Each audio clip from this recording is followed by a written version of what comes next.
नमस्कार दोस्तों, आपका स्वागत है आपके अपने चैनल कथा अमृतम में। आज हम जानेंगे कि नारद मुनि ने क्यों दिया भगवान विष्णु को शाप।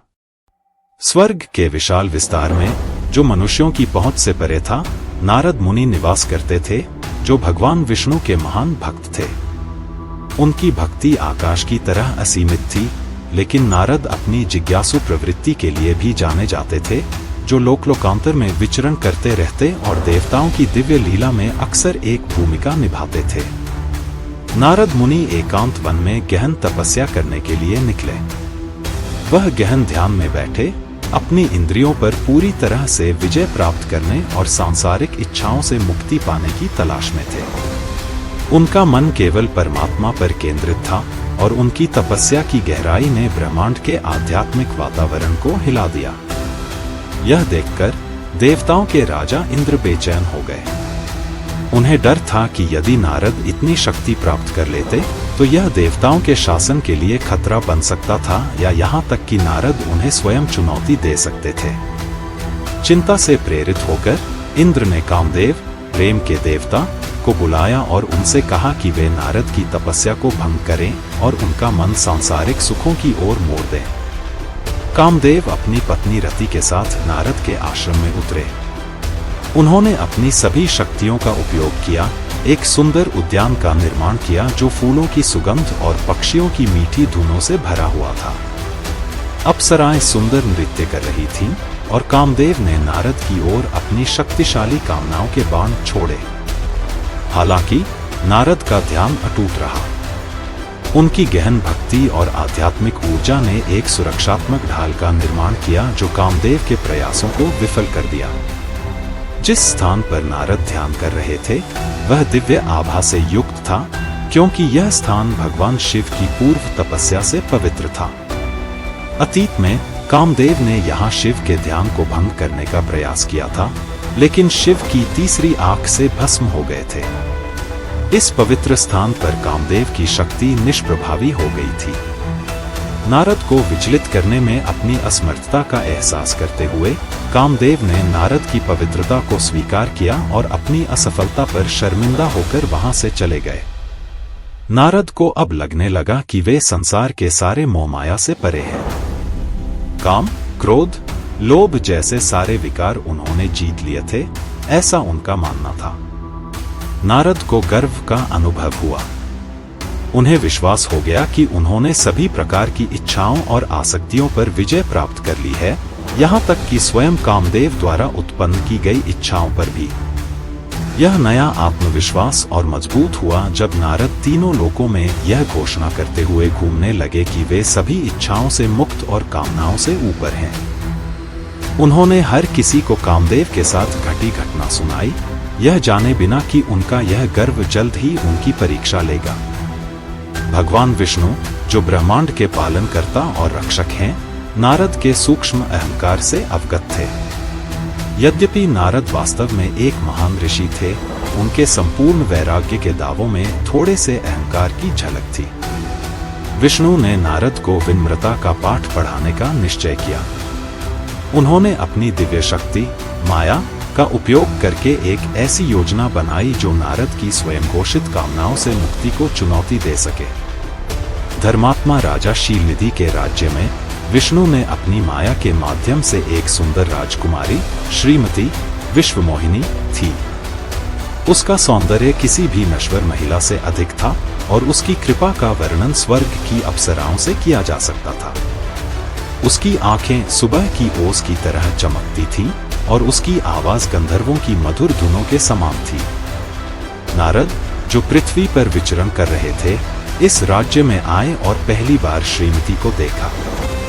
उसके दिव्य सौंदर्य से अभिभूत होकर वे अपने पहले के वैराग्य के दावों को भूल गए। श्रीमती के मनमोहक आकर्षण ने उनका दिल जीत लिया और वे तुरंत उससे विवाह करने की इच्छा रखने लगे। जल्द ही श्रीमती का स्वयंवर होना था और नारद ने उसे जीतने का संकल्प लिया। यह जानते हुए कि श्रीमती के स्वयंवर में कई इच्छुक लोग आएंगे, नारद को डर था कि उनका साधारण रूप उसे प्रभावित करने के लिए पर्याप्त नहीं होगा। उन्होंने भगवान विष्णु, अपने प्रिय देवता, से एक वरदान मांगा। उन्होंने विष्णु से प्रार्थना की कि उन्हें ऐसा रूप प्रदान करें जो विष्णु के समान सुंदर हो, ताकि श्रीमती निश्चित रूप से उन्हें अपने पति के रूप में चुन ले। विष्णु मन ही मन मुस्कुराते हुए नारद की इच्छा को पूरा करने के लिए तैयार हो गए। उन्होंने नारद को एक रूप का आशीर्वाद दिया, लेकिन उन्हें सुंदर बनाने के बजाय विष्णु ने उन्हें एक बंदर का चेहरा दिया। हालांकि नारद इस रूपांतरण से अनजान थे और खुद को पहले से अधिक आकर्षक मानते थे। स्वयंवर के दिन विभिन्न राजकुमार और ऋषि श्रीमती का हाथ जीतने के लिए एकत्र हुए। नारद अपने रूप को लेकर आश्वस्त थे, उस क्षण की प्रतीक्षा करने लगे जब श्रीमती विवाह की माला उनके गले में डालेगी। हालांकि जब श्रीमती नारद के पास पहुंची तो वह जल्दी से मुड़ गई और उनकी ओर देखने से भी बचती रही। वह आगे बढ़ी और अंततः भगवान विष्णु के पास पहुंची, जो एक राजकुमार के वेश में उपस्थित थे। बिना किसी झिझक के श्रीमती ने माला विष्णु के गले में डाल दी, उन्हें अपने पति के रूप में चुन लिया। यह देख नारद अपमान और क्रोध से भर गए। तभी उन्होंने पास के जलाशय में अपनी परछाई देखी और महसूस किया कि उनका चेहरा बंदर का हो गया है। भीड़ उनके रूप को देखकर हंसी और नारद गहरे अपमान और विश्वासघात का अनुभव करने लगे। अपनी अपमान और क्रोध में नारद ने विष्णु को श्राप दिया, जैसे आपने मेरा अपमान किया, वैसे ही आपको भी अपने अगले अवतार में अपनी प्रिय पत्नी से अलग होने का कष्ट सहना पड़ेगा। उन्होंने उन 2 दिव्य रुद्रों को भी श्राप दिया, जो स्वयंवर की देखरेख के लिए भेजे गए थे, कि वे अगले जन्म में मनुष्य के रूप में जन्म लेंगे और सांसारिक जीवन के बंधनों का अनुभव करेंगे। जैसे ही उन्होंने ये श्राप दिए, नारद को अपने कार्यों पर पछतावा हुआ। उनका क्रोध कम हो गया और उन्होंने समझा कि यह सब भगवान विष्णु द्वारा रचित एक लीला थी, जो उन्हें विनम्रता का पाठ सिखाने के लिए की गई थी। उन्होंने विष्णु के चरणों में गिरकर अपने कठोर शब्दों के लिए क्षमा मांगी। भगवान विष्णु ने अपनी विशेष करुणा के साथ नारद को क्षमा कर दिया और बताया कि ये श्राप एक उच्च उद्देश्य की पूर्ति करेंगे। उन्होंने बताया कि अपने अगले अवतार में भगवान राम के रूप में वे सचमुच अपनी पत्नी सीता से अलग होने का कष्ट सहेंगे, जिससे नारद का श्राप पूरा होगा। रुद्र भी मनुष्य के रूप में जन्म लेकर इस दिव्य लीला में महत्वपूर्ण भूमिका निभाएंगे। विष्णु के शब्दों ने नारद को सांत्वना दी, जो कृतज्ञता और विनम्रता के साथ झुके, यह महसूस करते हुए कि सबसे महान ऋषि भी माया के प्रभाव से अछूते नहीं हैं और सच्ची मुक्ति अहंकार के विघटन में निहित है। नए सिख मिले ज्ञान के साथ नारद अपनी यात्रा जारी रखते हैं, इस बात से गहराई से अवगत कि गर्व कितना सूक्ष्म हो सकता है और भगवान विष्णु की करुणा कितनी असीम है। कल्पना कीजिए एक समय का जब सृष्टि का कोई अतापता नहीं था, जब केवल अनंत महासागर था और उसमें गहन योग निद्रा में लीन थे भगवान विष्णु। उसी असीम अंधकार से कुछ ऐसा जन्मा। शक्ति, महत्वाकांक्षा और विनाश की एक ऐसी कथा जो इस ब्रह्मांड की हर सीमा को पार कर गई। जब सृष्टिकर्ता ब्रह्मा के सामने अनहोनी का संकट आया तो ब्रह्मांड का संतुलन डगमगाने लगा।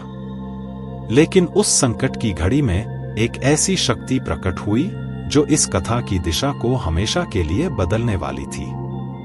क्या होता है जब देवत्व और दानवत्व का आमना सामना होता है? जब वरदान बनता है, चुनौती और शक्ति का खेल लेता है एक अप्रत्याशित मोड़। जानिए उस महाकाव्य संघर्ष की कहानी, जहां दिव्यता और अंधकार की शक्तियों का मंथन होगा और सत्य उजागर होगा केवल उन्हीं जो अंत तक इस वीडियो को देखेंगे। नमस्कार दोस्तों, आपका स्वागत है कथा अमृतम चैनल में। प्राचीन काल की बात है जब ब्रह्मांड शून्यता की अवस्था में था। उस समय भगवान विष्णु योग निद्रा में गहन निद्रा में थे, अनंत महासागर पर विश्राम कर रहे थे। यह सृष्टि के निर्माण से पहले का समय था, जब जीवन का कोई अस्तित्व नहीं था। भगवान विष्णु की नाभि से एक अद्भुत कमल प्रकट हुआ और उस कमल पर ब्रह्मा, सृष्टिकर्ता, विराजमान थे, जो सृष्टि के भविष्य का ध्यान कर रहे थे। भगवान विष्णु के भीतर एक भयावह शक्ति जागृत हो रही थी। विष्णु के कानों से निकली मलिनता से दो शक्तिशाली और भयानक असुर उत्पन्न हुए, मधु और कैटब, जो अपार शक्ति और महत्वाकांक्षा से परिपूर्ण थे। मधु और कैटब जब अस्तित्व में आए तो उन्होंने चारों ओर शून्यता को देखा और अचंभित हो गए। विशाल, शांत महासागर और चमकता हुआ कमल उनके जिज्ञासा का कारण बने। ऐसा प्रतीत हो रहा था जैसे ब्रह्मांड उन्हें बुला रहा हो कि वे इस शून्यता को किसी चीज से भर दें। इन असुरों के मन में सृष्टि के रहस्यों को जानने और पूरे ब्रह्मांड पर अपना आधिपत्य जमाने का विचार उमड़ने लगा। लेकिन इस महान उद्देश्य को पूरा करने के लिए उन्हें दिव्य शक्ति की आवश्यकता थी। इस प्रकार दोनों असुरों ने महान शक्ति, देवी महामाया, जो संपूर्ण सृष्टि को धारण करती हैं, उनसे वरदान प्राप्त करने का निश्चय किया। वे तपस्या करने लगे। उनकी तपस्या कठोर और बहुत वर्षों तक चली। उन्होंने देवी आदि पराशक्ति का आह्वान किया, उनकी स्तुति और मंत्रों का जाप किया और अपने तप से अनगिनत कष्ट सहे। उनकी तपस्या को देखकर देवी प्रसन्न हुई और उनके सामने प्रकट हुई। देवी की दिव्य आभा संपूर्ण शून्यता को रोशन कर रही थी। मांगो, हे वीर असुरों, देवी ने कहा, मैं तुम्हारी तपस्या से प्रसन्न हूं। बिना किसी विलंब के मधु और कैटब ने अमरत्व का वरदान मांगा ताकि वे मृत्यु के चक्र से परे हो सकें। लेकिन देवी आदि पराशक्ति, जो सब कुछ जानती थीं, उन्हें बताया कि अमरत्व का वरदान देना संभव नहीं है, क्योंकि जो भी जन्म लेता है उसकी मृत्यु निश्चित है।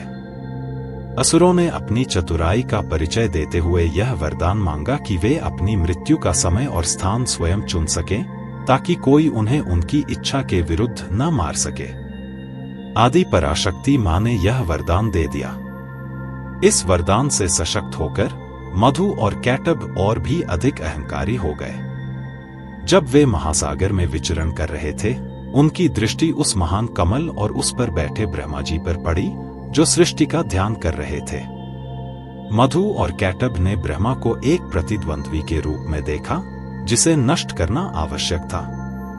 वे सृष्टि की प्रक्रिया को बाधित करने का निश्चय करके ब्रह्मा को मारने के लिए बढ़े। ब्रह्मा जी ने आने वाले संकट को महसूस किया और समझा कि उनकी अपनी शक्ति इन असुरों का सामना करने के लिए पर्याप्त नहीं है। उन्होंने भगवान विष्णु की शरण ली, लेकिन विष्णु अभी भी योग निद्रा में थे और देवी के प्रभाव से गहरी निद्रा में लीन थे। तब ब्रह्मा ने देवी पराशक्ति की स्तुति की और उनकी करुणा से देवी उनके सामने प्रकट हुई। देवी ने अपनी माया को भगवान विष्णु जी के शरीर से हटा दिया और विष्णु जी को जागृत किया। विष्णु जी तुरंत उठे और मधु और कैटब के सामने आ खड़े हुए। हे मधु और कैटब, उन्होंने कहा, यदि तुम युद्ध चाहते हो तो मैं तुम्हारी यह इच्छा पूरी करूंगा। इसके बाद जो युद्ध हुआ वह अद्वितीय था।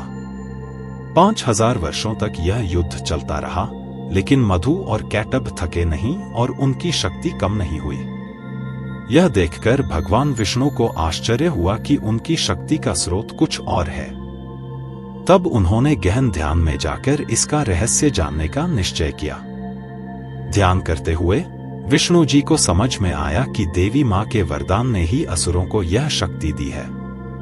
उन्होंने पुनः देवी महामाया की स्तुति की और उनसे इन असुरों को पराजित करने में सहायता मांगी। देवी पराशक्ति ने उनकी प्रार्थना को स्वीकार किया और अपनी माया से एक शक्तिशाली बाण छोड़ा, जिसने असुरों को भ्रमित कर दिया।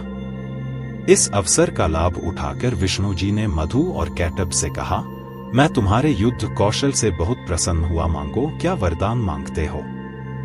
माया के प्रभाव से भ्रमित होकर असुरों ने कहा, ऐ विष्णु, हम आपसे बहुत प्रसन्न हैं, आप हमसे कुछ वरदान मांगे। अवसर का लाभ लेकर भगवान विष्णु ने उन दोनों से कहा, अगर तुम मुझसे इतनी ही प्रसन्न हो तो मेरे हाथों से मर जाओ। अपनी अहंकार में डूबे असुरों ने उत्तर दिया, हमें केवल वहां मारा जा सकता है जहां न पृथ्वी हो और न जल। विष्णु जी ने यह सुनते ही अपने आकार को बढ़ाया और उन्हें अपनी जांघों पर उठा लिया, जो महासागर से ऊपर थी। फिर उन्होंने अपने सुदर्शन चक्र से उनके सिर काट दिए और उन्हें पराजित कर दिया। मधु और कैटब का अंत हो गया और ब्रह्मांड ने राहत की सांस ली। भगवान विष्णु की यह विजय केवल बल और साहस की नहीं, बल्कि देवी महामाया की कृपा और उनकी दिव्य बुद्धि की थी। इस प्रकार देवी के आशीर्वाद से ब्रह्मांड की व्यवस्था को फिर से स्थापित किया गया और सृष्टि का मार्ग सुनिश्चित हुआ। देवी महामाया मुस्कुराते हुए भगवान विष्णु को उनके तप और समर्पण की प्रशंसा की। इस प्रकार मधु और कैटभ का अंत हुआ और धर्म की शक्तियां पुनः स्थिर हो गईं, ब्रह्मा, विष्णु और महेश्वर की त्रिमूर्ति के अधीन, जिनका मार्गदर्शन सदा देवी महामाया की असीम शक्ति करती है। दिवाली को रोशनी का त्योहार कहा जाता है, लेकिन क्या आप जानते हैं कि यह हमारे प्राचीन कथाओं की शक्तिशाली कहानियों का भी उत्सव है? आज हम एक ऐसी ही कथा में डुबकी लगाएंगे, एक महाकाव्य जिसमें साहस, मुक्ति और अंधकार पर प्रकाश की जीत की कहानी छिपी है। दिवाली के दिए जलाने से पहले एक विशेष दिन आता है जिसे नरक चतुर्दशी के नाम से जाना जाता है। इस दिन हम शक्तिशाली असुर नरकासुर के पतन को याद करते हैं। लेकिन नरकासुर कौन था? एक दिव्य उत्पत्ति वाले व्यक्ति ने कैसे एक ऐसा अत्याचारी रूप धारण कर लिया जिससे देवता और मानव दोनों डरते थे? और आखिरकार उसका पतन भगवान कृष्ण और वीर सत्यभामा के हाथों कैसे हुआ? हमारे साथ जुड़े इस नाटकीय कहानी को जानने के लिए, जिसमें नायकत्वपूर्ण युद्ध, ब्रह्मांडीय भविष्यवाणियां और एक अविस्मरणीय शिक्षा छिपी है जो हमें याद दिलाती है, चाहे अंधकार कितना भी शक्तिशाली क्यों न हो, एक छोटी सी रोशनी भी उसे जीत सकती है। अंत तक हमारे साथ बने रहें, क्योंकि हम नरकासुर के उत्थान और पतन की कथा के माध्यम से यात्रा करेंगे और नरक चतुर्दशी के उस गहरे अर्थ को समझेंगे जो दिवाली का मार्ग प्रशस्त करता है। नमस्कार दोस्तों, आपका स्वागत है कथा अमृतम के चैनल में। कथा अमृतम चैनल की ओर से आप सभी को दीपावली की हार्दिक शुभकामनाएं। इस पावन पर्व पर आपके जीवन में खुशियों की रोशनी, प्रेम की मिठास और सफलता का उजाला हमेशा बना रहे। माँ लक्ष्मी और भगवान गणेश की कृपा से आपका घर धन, धान्य और समृद्धि से भरपूर हो।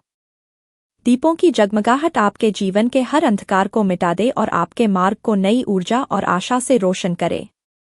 नरक चतुर्दशी, जिसे काली चौदस, नरक चौदस, रूप चौदस, छोटी दिवाली, नरक निवारण चतुर्दशी और भूत चतुर्दशी के नाम से भी जाना जाता है, हिंदू पंचांग के अनुसार कृष्ण पक्ष की चौदस, 14वें दिन पर मनाया जाने वाला एक महत्वपूर्ण त्योहार है।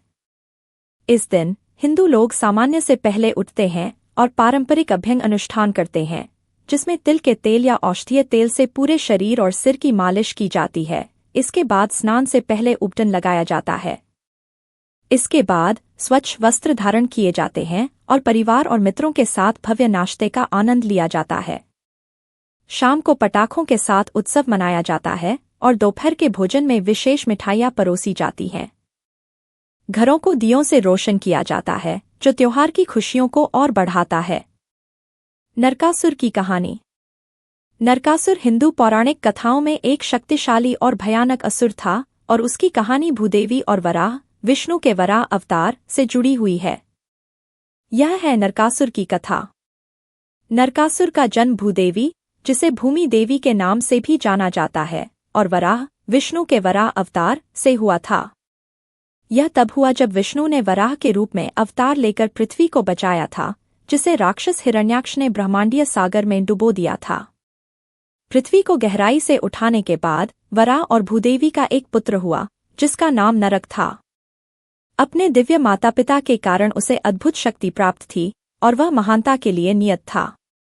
लेकिन भाग्य के कुछ और ही इरादे थे। जहां एक ओर नरकासुर ने अपने दिव्य पिता की अपार शक्ति को प्राप्त किया, वहीं वह बुराई और अहंकार की ओर झुकाव के श्राप से भी ग्रसित था। नरकासुर का शक्ति प्राप्त करना। जैसे जैसे नरकासुर बड़ा हुआ, वह एक शक्तिशाली और वीर राजा बन गया। उसने प्रगज्योतिषपुरा, आज के असम क्षेत्र से संबंधित एक राज्य पर शासन किया। अपने शुभ जन्म के बावजूद नरकासुर का स्वभाव बदलने लगा। वह सत्ता का भूखा और निर्दयी हो गया, अपनी शक्ति को बढ़ाने और दूसरों पर विजय प्राप्त करने के प्रति जुनूनी था। समय के साथ वह यह मानने लगा कि अपनी महान शक्ति के साथ वह अजेय है। उसे एक वरदान प्राप्त था जिसने उसे और भी खतरनाक बना दिया, यह भविष्यवाणी की गई थी कि केवल उसकी माँ भूदेवी ही उसे मार सकती हैं। इस वरदान के कारण नरकासुर को अजेय महसूस हुआ और उसकी अत्याचार की सीमाएं समाप्त हो गईं। नरकासुर के अत्याचार। शक्ति के नशे में चूर होकर नरकासुर ने आक्रमण करना शुरू किया, राज्यों पर विजय प्राप्त की और अपार धन अर्जित किया। उसका सबसे घिनौना अपराध था 16,000 महिलाओं का अपहरण, जिन्हें उसने विभिन्न राज्यों से छीनकर अपने महल में कैद कर लिया था।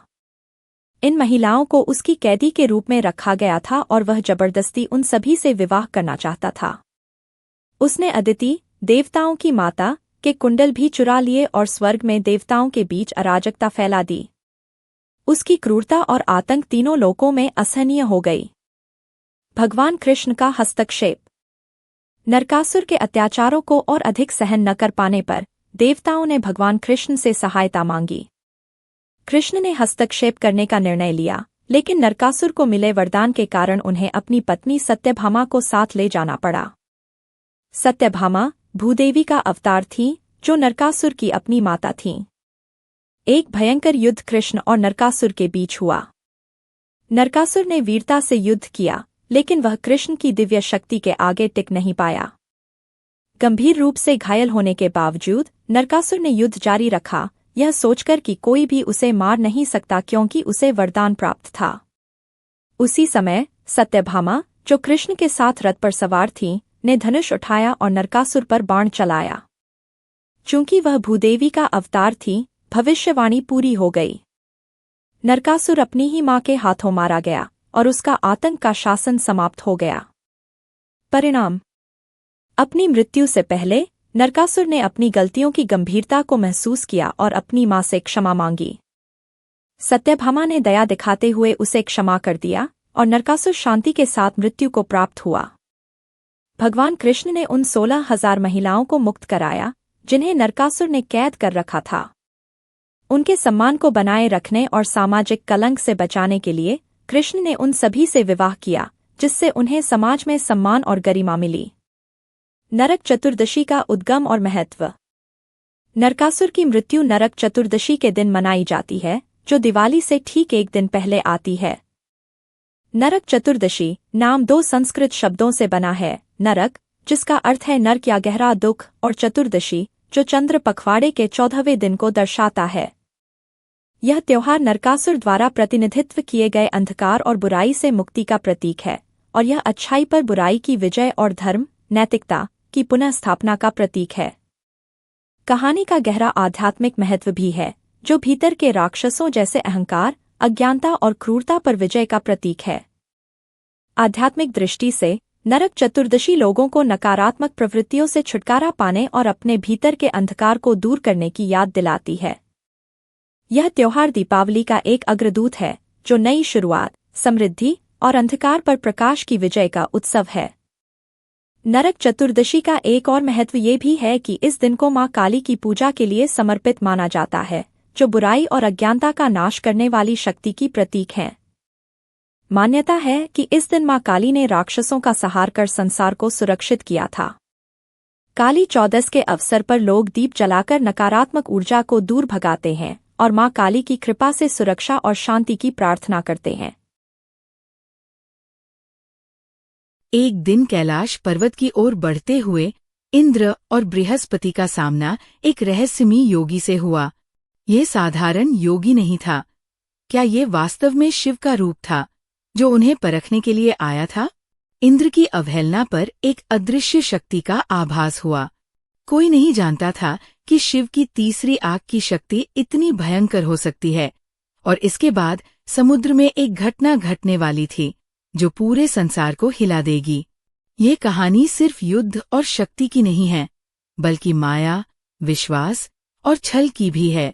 एक अज्ञात शक्ति का जन्म और विनाशकारी भविष्य का संकेत, जो देवताओं की परख करने वाला था। क्या आप उस अंधेरे रहस्य को जानने के लिए तैयार हैं, जो कैलाश पर्वत और समुद्र के बीच छिपा था? यह कहानी आपको सवालों में उलझा देगी। क्या आपने कभी किसी अनकहे रहस्य को महसूस किया है? नमस्कार दोस्तों, आपका स्वागत है आपके अपने चैनल कथा अमृतम में। एक दिन इंद्र और उनके गुरु बृहस्पति कैलाश पर्वत पर शिव से मिलने जा रहे थे। रास्ते में एक नग्न योगी, जिनके बाल उलझे हुए थे और जो एक तेजस्वी आभा से आलोकित थे, उनके मार्ग को रोक लिया।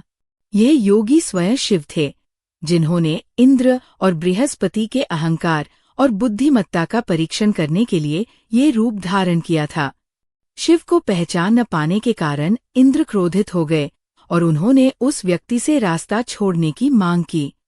जब योगी ने उन्हें नजरअंदाज किया तो इंद्र ने वज्र उठाकर वार करने का प्रयास किया।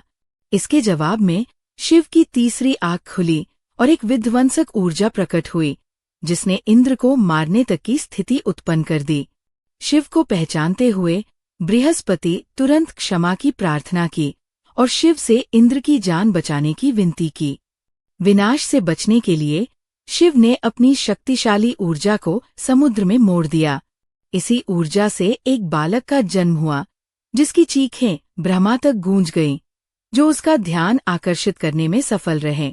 जब ब्रह्मा ने समुद्र देवता वरुण से पूछा तो उन्होंने बालक की उत्पत्ति के बारे में कोई जानकारी नहीं दी। इसके बाद ब्रह्मा ने घोषणा की कि ये बालक असुरों का सम्राट बनेगा, जो एक दिन देवताओं से भिड़ेगा और उसे केवल शिव ही पराजित कर सकेंगे। उसकी मृत्यु के बाद उस बालक की आत्मा शिव की तीसरी आंख में लौट जाएगी। उसका नाम जलंधर रखा गया। जलंधर का अर्थ संस्कृत वह जो पानी धारण करता है, जिसे चलंतरन संस्कृत में वह जो चलता और तैरता है भी कहा जाता है। जलंधर हिंदू धर्म में एक शक्तिशाली असुर था। वह एक दिन तीनों लोकों स्वर्ग, स्वर्गलोक, पृथ्वी, भूलोक और पाताल नरक पर विजय प्राप्त करने के लिए शक्तिशाली बन गया। शक्ति का उत्थान और विवाह। जलंधर का बचपन शक्ति और आकर्षण से भरा हुआ था और वह सामान्य असुरों से कहीं अधिक शक्तिशाली था। वह शेर जैसे विशाल पशुओं को नियंत्रित कर सकता था और इच्छा अनुसार समुद्र के ऊपर उड़ सकता था। उसकी महान शक्ति को पहचानते हुए शुक्र ने उसे असुरों का सम्राट घोषित किया। जैसे जैसे वो बड़ा हुआ, उसकी शक्ति अनमोल हो गई और उसे सबसे शक्तिशाली असुरों में से एक के रूप में सम्मानित किया गया। जलंधर ने वृंदा से विवाह किया, जो एक पतिव्रता और समर्पित महिला थी, जिसकी निष्ठा ने उसकी शक्ति को बढ़ाया और उसे किसी भी हानि से बचाया। उसका शासन निष्पक्ष था और उसने न्याय के साथ शासन किया, ये सुनिश्चित करते हुए कि उसके राज्य में कोई भी व्यक्ति बीमारी या कष्ट से पीड़ित न हो। हालांकि जब उसने शुक्र से असुरों और देवताओं के बीच पुराने संघर्षों की कहानियां सुनी, जिनमें समुद्र मंथन के दौरान विष्णु द्वारा राहु का सिर काटने की घटना भी शामिल थी, तो जलंधर देवताओं से नाराज हो गया। उसने अपने दूत घासमरा को इंद्र के पास भेजा और समुद्र मंथन के दौरान वरुण के खजाने को वापस करने की मांग की। इंद्र ने मना कर दिया, जिसके परिणाम स्वरूप देवताओं और असुरों के बीच भीषण युद्ध छिड़ गया।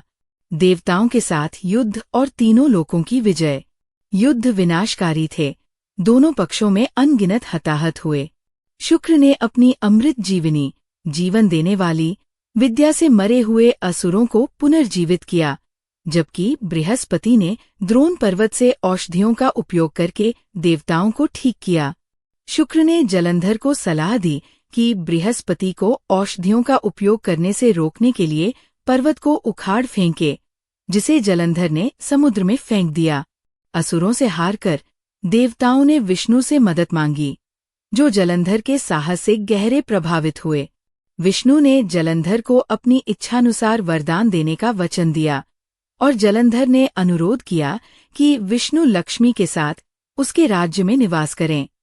विष्णु के युद्ध भूमि से हटने के कारण देवता पराजित हो गए और जलंधर तीनों लोकों का अधिपति बन गया। खजाने एकत्र किए और धर्मपूर्वक शासन किया। नारद की चाल और जलंधर की चुनौती। जलंधर के शासन को कमजोर करने के लिए देवताओं ने नारद से सहायता मांगी। नारद जलंधर के पास गए और कैलाश पर्वत तथा शिव की पत्नी पार्वती की सुंदरता की प्रशंसा की। ईर्ष्यालु होकर जलंधर ने अपने दूत राहु को भेजा और शिव से पार्वती को उसे सौंपने की मांग की। क्रोधित होकर शिव ने युद्ध की तैयारी की और उनके भ्रिकुटी से एक भयानक जीव कीर्तिमुख प्रकट हुआ, जिसने राहु को लगभग मार ही डाला। कैलाश पर्वत पर युद्ध। एक विशाल संघर्ष में जलंधर की सेनाओं ने कैलाश पर्वत पर घेराबंदी कर दी, जहां शिव के वाहन नंदी ने असुरों की सेनाओं का उग्र विरोध किया। नंदी ने वीरता से लड़ाई लड़ी, जलंधर की सेनाओं को भारी नुकसान पहुंचाया, लेकिन अंत में वह भी पराजित हो गया। पार्वती के आग्रह पर शिव स्वयं युद्ध भूमि में उतरे। जलंधर का आक्रमण जारी रहा। शिव के पुत्र और युद्ध के देवता कार्तिकेय ने मैदान में कदम रखा और उन्होंने देवताओं की सेनाओं का नेतृत्व करते हुए जलंधर की सेनाओं पर निरंतर हमले किए। हालांकि अपनी युद्धकला के बावजूद कार्तिकेय अंततः पराजित हो गए और उन्हें पीछे हटना पड़ा। अंतिम आक्रमण में गणेश, शिव के हाथीमुख वाले पुत्र, युद्ध में शामिल हुए। अपनी ताकत और बुद्धिमत्ता के लिए प्रसिद्ध गणेश ने युद्ध में कूदकर हमला किया, लेकिन जलंधर ने उन्हें पराजित किया और युद्ध भूमि पर घायल कर दिया। जलंधर का छल और वृंदा का दुखद शाप।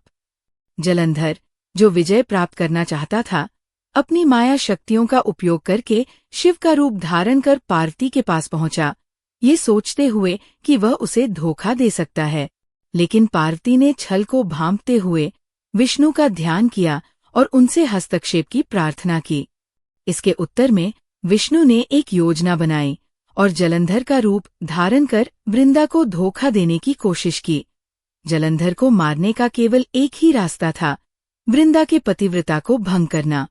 विष्णु ने वृंदा को यह सपना दिखाया कि जलंधर को शिव ने मार डाला था।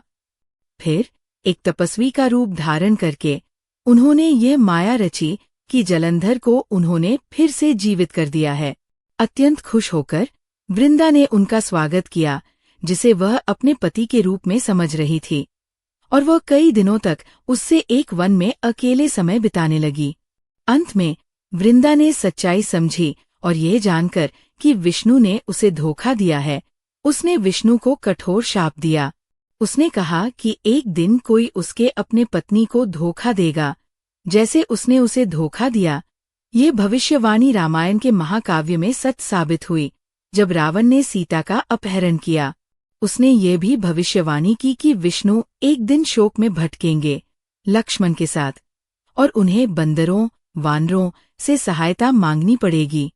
अत्यंत दुखी वृंदा ने स्वयं को चिता में समर्पित कर दिया और वहां से उसकी आत्मा उठकर पार्वती के साथ मिल गई।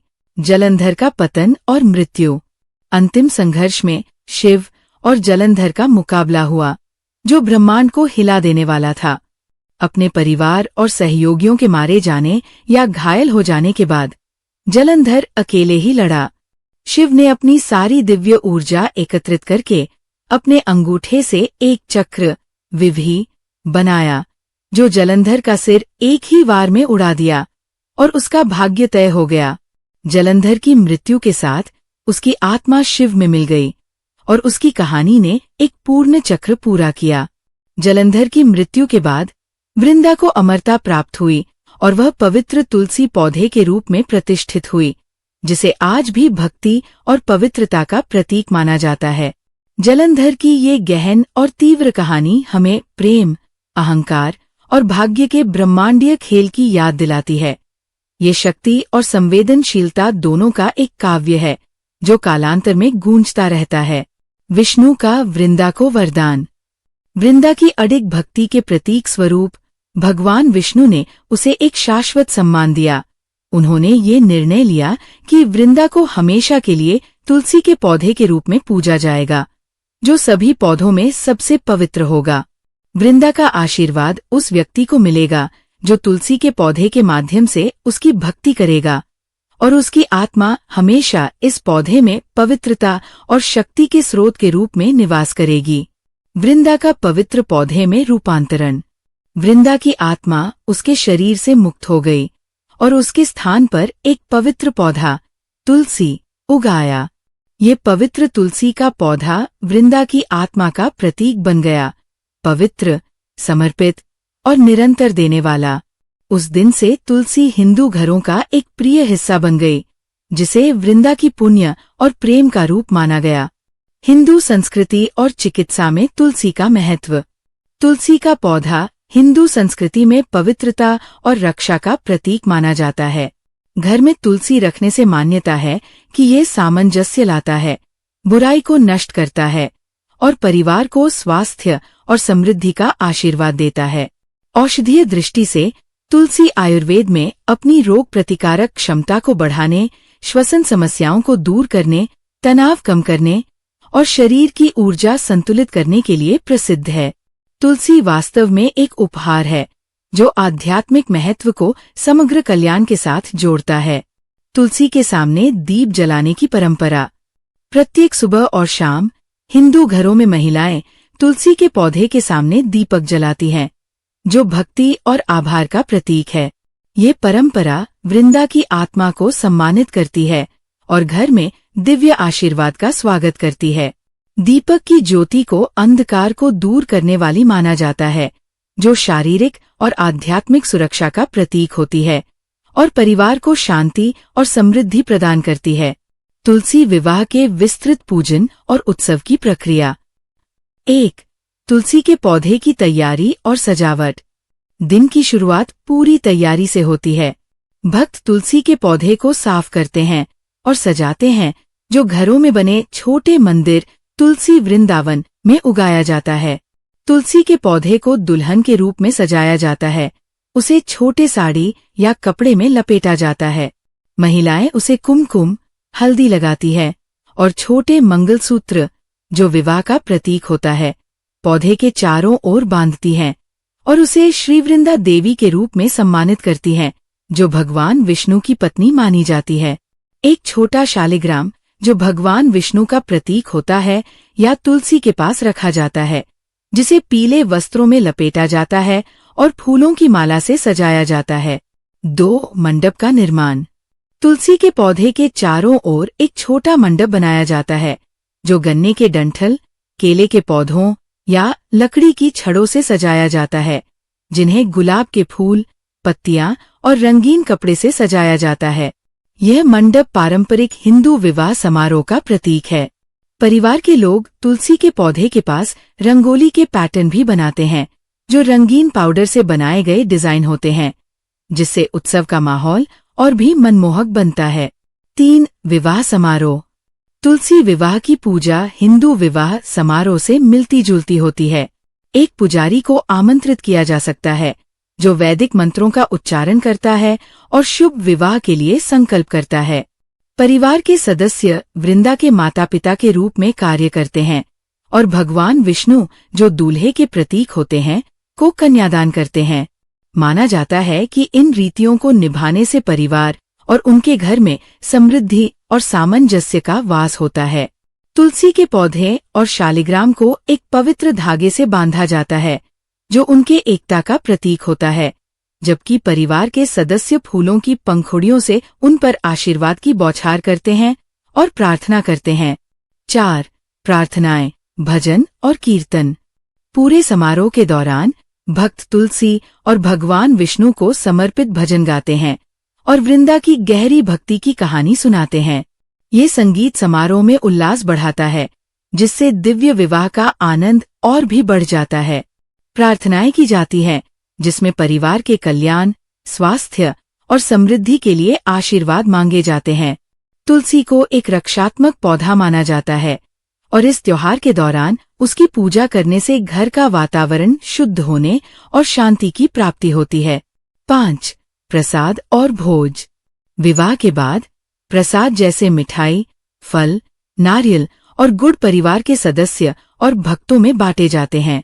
भोज बहुत ही विशेष होता है, जो एक नए शुरुआत की खुशी का प्रतीक होता है। कई परिवार इस दिन विशेष पकवान तैयार करते हैं, जैसे मीठे पूरी, लड्डू और खीर, जिन्हें तुलसी और भगवान विष्णु को अर्पित किया जाता है और फिर अतिथियों के साथ साझा किया जाता है। 6. तुलसी विवाह का महत्व। तुलसी विवाह का आध्यात्मिक और सांस्कृतिक महत्व बहुत गहरा है। माना जाता है कि इस दिव्य विवाह में भाग लेने से भक्तों को उनके घर में सामंजस्य, अच्छे स्वास्थ्य और समृद्धि के लिए आशीर्वाद प्राप्त होते हैं। ये त्योहार विशेष रूप से उन परिवारों के लिए शुभ होता है जिनकी अविवाहित बेटियां हैं, क्योंकि माना जाता है कि तुलसी विवाह में भाग लेने से उन्हें अच्छे वर मिलते हैं, जो वृंदा और भगवान विष्णु के रिश्ते की तरह होता है। हिंदू परंपरा में तुलसी को प्रेम और पवित्रता का प्रतीक माना जाता है और ये त्योहार उसकी भूमिका को सहनशीलता और भक्ति के प्रतीक के रूप में उजागर करता है। इस साल 12 नवंबर से लेकर कार्तिक पूर्णिमा यानी 15 नवंबर तक तुलसी विवाह का उत्सव मनाया जा सकता है। 12 नवंबर का देवउठनी एकादशी भी है। इन 4 दिनों में 365 घी की बाती दिया लगाने से पूरे वर्ष दिया लगाया जितना फल मिलता है। माना जाता है कि तुलसी विवाह करवाने से साधक को कन्यादान के समान फल की प्राप्ति होती है। अगर कल्पना कीजिए एक ऐसी दुनिया की जहां देवता और सर्प, दिव्य और नश्वर एक साथ चलते हैं। एक ऐसी दुनिया जो प्राचीन रहस्यों और अनंत प्रतिद्वंद्विताओं से भरी है। इसी संसार के बीच 2 शक्तिशाली बहनें विंता और कद्रू एक असंभव शर्त के कगार पर खड़ी हैं। एक ऐसी शर्त जो उनकी किस्मत हमेशा के लिए बदल देगी। एक बहन जो महान गरुड़ को जन्म देने वाली है, वह प्राणी जिसकी विशालकाय पंखों की छाया सूर्य को भी ढक सकती है। दूसरी नागों की चतुर माता जो ईर्ष्या और छल की कला में माहिर हैं। आइए हमारे साथ इस यात्रा पर जो स्वर्ग की सीमाओं को लांघती है और प्रेम, विश्वासघात और एक पुत्र की निष्ठा की गहराइयों में उतरती है। देखिए कैसे गरुड़ खतरों के मध्य उड़ान भरता है, न कि किसी महिमा के लिए बल्कि उस एक के लिए जो उसके लिए सब कुछ है। नमस्कार दोस्तों, आपका स्वागत है आपके अपने चैनल कथा अमृतम में। जब देवता पृथ्वी पर विचरण करते थे और अपने दिव्य प्रभाव से सृष्टि के भाग्य को गढ़ते थे, 2 शक्तिशाली बहनें विंता और कद्रू दोनों महर्षि कश्यप की पत्नियां और प्रजापति दक्ष की पुत्रियां थीं। वे सूर्य और चंद्रमा की तरह अलग थी। विंता के 2 पुत्र थे। उनका बड़ा पुत्र सूर्यदेव का सारथी बना और छोटे पुत्र गरुड़ जो पक्षियों के राजा और भगवान विष्णु के वाहन हैं। वहीं कद्रू और कश्यप के 1000 पुत्र हुए जिन्हें नागों के नाम से जाना जाता है। इनमें प्रमुख शेषनाग हैं जो नागों के राजा हैं और जिनके शयन पर भगवान विष्णु विश्राम करते हैं। दूसरे पुत्र वासुकी नाग हैं जो भगवान शिव के गले में अलंकार की तरह लिपटे रहते हैं। विंता गरिमामयी और गर्वित को गरुड़ के रूप में एक दिव्य आशीर्वाद प्राप्त हुआ था, जो एक ऐसा पुत्र था जो सबसे शक्तिशाली पक्षी बनकर देवताओं का वफादार सेवक बनने वाला था। जैसे जैसे वे बड़ी हुईं, वैसे वैसे उनके बीच एक मौन प्रतिस्पर्धा भी बढ़ी जो उनके स्वभाव में अंतर से उत्पन्न हुई थी।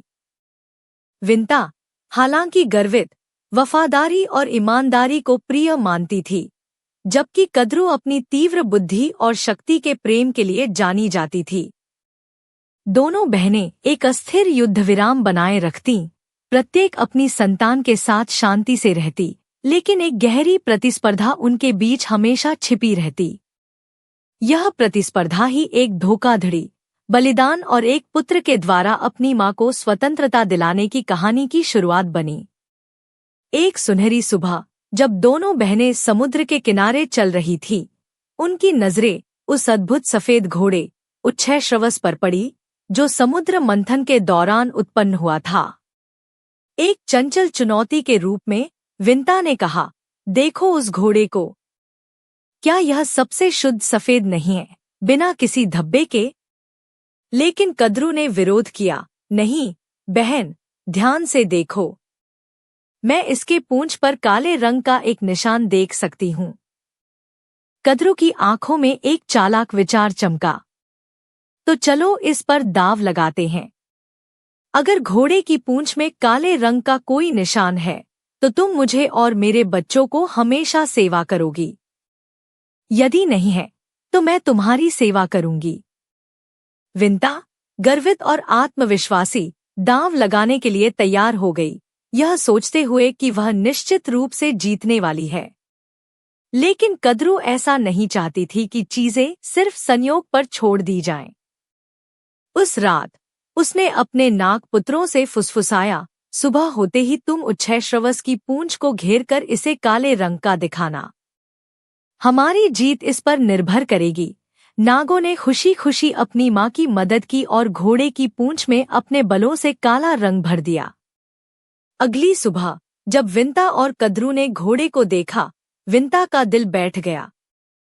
पूंछ रात की तरह काली दिखाई दे रही थी। अपनी हार को समझते हुए विंता ने अपनी किस्मत को स्वीकार किया, अपनी शर्त के अनुसार, और कद्रू की दासी बन गई।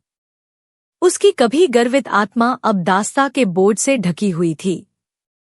विंता का पुत्र गरुड़ अपनी माँ के बलिदान को जानता हुआ बड़ा हुआ। उसके शक्तिशाली पंख उसे पृथ्वी से ऊपर ऊंचा उड़ाते थे, लेकिन उसका दिल भारी था, क्योंकि वह अपनी माँ को कद्रू और उसके नागों की सेवा करते देखता था। वह अपनी माँ की प्रतिदिन की अपमानजनक स्थिति को देखकर गुस्से और दुख से भर जाता, और एक दिन उसे और सहन नहीं हो सका। एक दिन गरुड़ अपनी सोने जैसी आंखों में आग लिए कद्रू के पास गया और पूछा, माँ को इस दास्ता से मुक्त करने के लिए मुझे क्या करना होगा? कद्रू, जो अवसर को समझते हुए एक चालाक मुस्कान के साथ बोली, तुम्हारी माँ की स्वतंत्रता की कीमत सरल है। मुझे अमृत लाकर दो, जो स्वर्ग में है और जिसे देवता सबसे शक्तिशाली सुरक्षा में रखते हैं।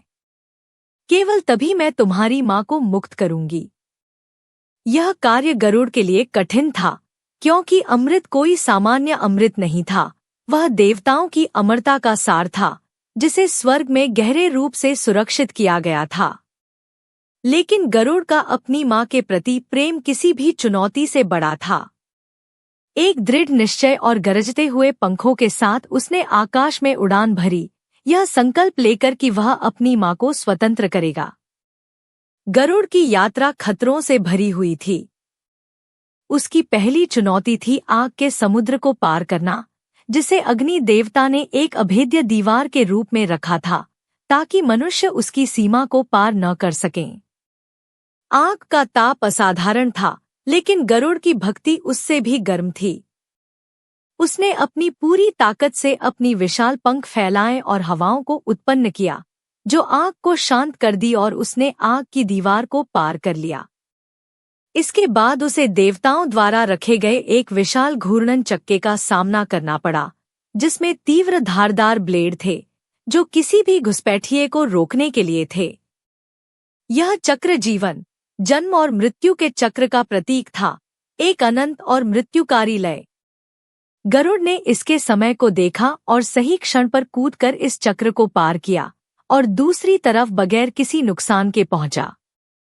अंत में वह स्वर्ग के द्वार पर पहुंचा, जहां अमृत देवताओं द्वारा सख्ती से संरक्षित था। इंद्र और उसके योद्धा अपनी सबसे शक्तिशाली अस्त्रों के साथ खड़े थे, यह सुनिश्चित करने के लिए कि अमृत की रक्षा की जाए। लेकिन गरुड़ का संकल्प अडिग था। एक भयंकर युद्ध हुआ और आकाश देवताओं के शक्ति के टकराव से गूंज उठा। गरुड़ ने देवताओं को हराया और अमृत का कलश उठा लिया। अमृत के साथ गरुड़ ने उसकी दिव्य शक्ति को महसूस किया। एक बूंद उसे अमरता दे सकती थी, लेकिन गरुड़ का दिल शुद्ध था और वह खुद के लिए कोई शक्ति नहीं चाहता था। वह केवल एक उद्देश्य से आया था, अपनी माँ को मुक्त करना। उसकी ताकत लोभ में नहीं, बल्कि अपनी माँ विंता के प्रति अडिग भक्ति में थी। तभी स्वयं भगवान विष्णु गरुड़ के सामने प्रकट हुए, उनके निस्वार्थ और साहस से प्रभावित। गरुड़, उन्होंने कहा, आज तुमने जो किया है वह किसी और ने नहीं किया। तुमने देवताओं का सामना किया, आग, चक्के और अमर प्राणियों को पार किया, सिर्फ प्रेम के लिए। क्या तुम मेरे साथ मेरे शाश्वत वाहन और साथी के रूप में जुड़ना चाहोगे? गरुड़ गहरे सम्मान के साथ विष्णु के साथ सेवा करने के लिए तैयार हो गया और इस प्रकार एक शाश्वत बंधन बन गया। गरुड़ अमृत लेकर कद्रू और नागों के पास लौटा और उसे पवित्र दर्भ घास पर रखा और कहा, यह रहा वह अमृत जिसे तुम चाहते थे। लेकिन पहले स्नान करके शुद्ध हो जाओ, तभी इसे ग्रहण करना। नाग, अमरता के लिए उत्सुक, स्नान करने के लिए जा पहुंचे। जैसे ही वे चले गए, इंद्र प्रकट हुए और अमृत को जल्दी से ले लिया, उसे स्वर्ग में वापस ले गए, जहां वह देवताओं के अलावा कोई नहीं प्राप्त कर सकता था। जब नाग लौटे तो उन्होंने देखा कि जहां अमृत था वहां अब कुछ भी नहीं बचा, और उन्होंने अपनी लालच पर शाप दिया। लेकिन गरुड़ उनकी क्रोध से अप्रभावित रहा, क्योंकि उसकी मां अब स्वतंत्र थी। विंता और गरुड़ के बीच का बंधन, जो भक्ति और बलिदान से मजबूत हुआ था, अडिग था, और उसकी लंबे समय की दास्ता अब समाप्त हो गई थी। उस दिन से गरुड़ विष्णु के साथ उनके विश्वासपात्र वाहन के रूप में उड़ने लगा, विशाल पंखों वाला शेर सा गरुड़, जो आकाश में राजा की तरह उड़ा। उसकी कहानी साहस, वफादारी और एक पुत्र के अपनी मां के प्रति प्रेम का प्रतीक बन गई। विंता और कद्रु की राहें अलग हो गईं। एक को बंधन से मुक्ति मिली और दूसरे को ईर्ष्या और महत्वाकांक्षा के परिणामों पर विचार करने का समय मिला। दो बहनों की और वीर गरुड़ की कथा आज भी यह याद दिलाती है कि सच्ची शक्ति के पीछे नहीं, बल्कि भक्ति और निस्वार्थ बलिदान में होती है। विश्लेषण: इस कहानी में विष्णु ने गरुड़ की शुद्धता को देखकर उसे अपने वाहन के रूप में चुना और उसे आकाश में अपनी दिव्य यात्रा और युद्धों में मदद करने का अवसर दिया। धन्यवाद दोस्तों, हमारी कहानी को देखने और अपना समय देने के लिए आपका दिल से आभार। अगर आपके पास कोई सुझाव या विचार हैं जिससे हम अपने कंटेंट को और बेहतर बना सकें, तो कृपया नीचे कमेंट में जरूर लिखें। आपका फीडबैक हमारे लिए बहुत महत्वपूर्ण है। आपको यह वीडियो पसंद आया हो तो कृपया इसे लाइक करें और चैनल को सब्सक्राइब करना न भूलें, ताकि आप हमारे आने वाले वीडियो को भी देख सकें। आपका साथ ही हमारी प्रेरणा है। धन्यवाद और जुड़े रहें।